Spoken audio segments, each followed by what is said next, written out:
Bonjour, dans cette vidéo, je vais vous montrer comment nettoyer facilement des objets en argent, que ce soit des bijoux, des bagues, des colliers, des gourmettes, ou même des pièces de monnaie.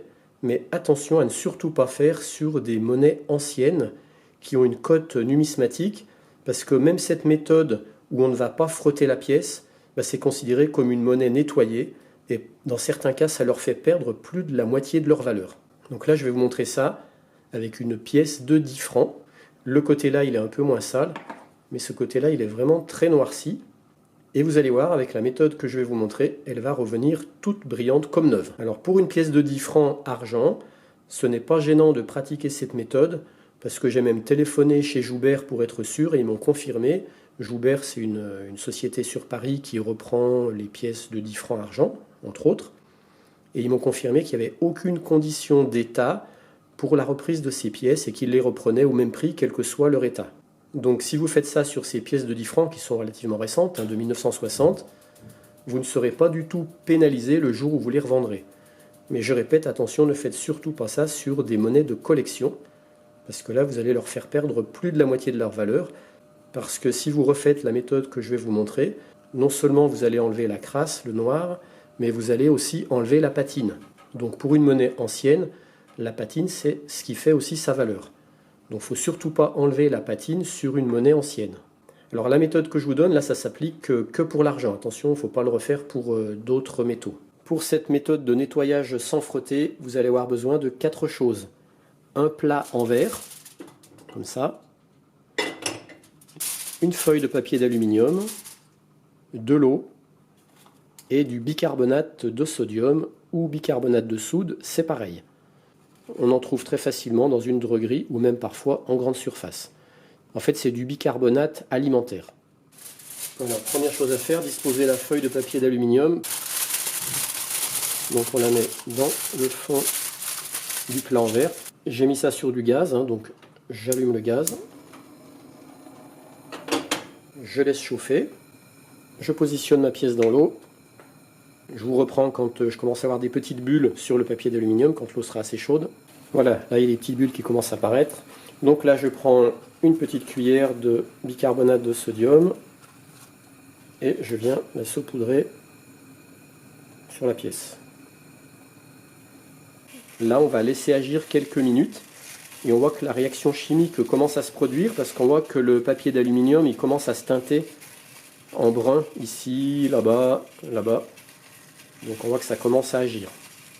Là, je vais vous filmer en accéléré la réaction et je vous dirai combien de temps en tout j'ai laissé la pièce dans le bicarbonate. Alors de temps en temps, ça peut arriver que je rajoute un peu de bicarbonate.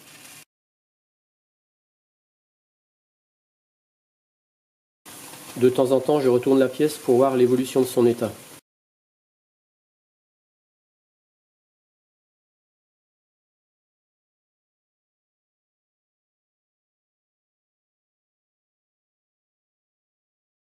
Voilà, maintenant ça fait 10 minutes que la pièce trempe dans ce bain. Au niveau du brillant, je pense qu'on est au maximum de ce qu'on peut faire. On le voit notamment quand je la retourne de l'autre côté où elle n'avait pas de taches.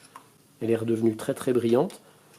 Par contre, ce côté-ci où il y a des taches noires, là c'est vraiment de la crasse. Donc elles ne partiront pas avec cette méthode. On les fera partir avec une méthode simple et douce pour la pièce. On va tout simplement la frotter dans les doigts avec un peu de bicarbonate de sodium. Donc la même poudre qu'on a mis dans l'eau. Et ça fera partir très rapidement ces taches noires. Vous remarquez que le papier d'aluminium s'est teinté tout en noir. Donc là maintenant je vais couper le gaz, je vais enlever la pièce, je vais la laisser refroidir. Ouais, c'est impressionnant l'empreinte de la pièce. J'humidifie un peu la pièce, je mets un peu d'eau, je mets un peu de bicarbonate de sodium dessus et je viens tout simplement la frotter avec mes doigts. Pas besoin de frotter fort. Et là, comme ça, on va finir d'enlever la crasse. Alors, si votre pièce ou votre bijou n'a pas de crasse, c'est pas la peine de faire cette deuxième étape. La première étape du bain suffira largement. Mais si vous avez des traces de crasse qui résistent, il suffit de les frotter doucement comme ça. Voilà, à mon avis, c'est tout parti là. On voit d'ailleurs que j'ai les doigts tout noirs. Et vous voyez, l'autre côté où il n'y a pas de crasse, ben, c'est pas la peine, hein, il n'y a plus rien. L'autre côté est redevenu comme neuf. Alors je rappelle, hein, ne surtout pas faire cette méthode pour des vieilles monnaies de collection qui ont une cote numismatique, parce que là vous feriez perdre plus de la moitié de leur valeur numismatique. Mais pour ce type de pièces-là, ce n'est pas du tout pénalisant. Si jamais vous en avez et qu'un jour vous voulez les revendre, vous ne serez pas pénalisé à la revente. Ouais, je vais la passer directement sous l'eau, ça ira plus vite. Et voilà. Cette pièce de 10 francs retrouve son éclat d'origine, comme si elle était neuve.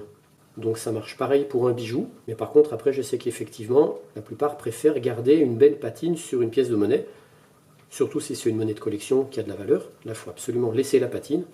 Mais voilà, quand c'est une pièce qui n'a pas spécialement de valeur numismatique, pour ceux qui préfèrent retrouver l'éclat d'origine, eh ben, vous pouvez faire cette méthode. Et pour ceux qui veulent garder la patine, ben, à ce moment-là, vous n'y touchez pas. Juste un petit lavage à l'eau et au savon pour enlever peut-être un minimum de saleté, et vous la laissez dans son état.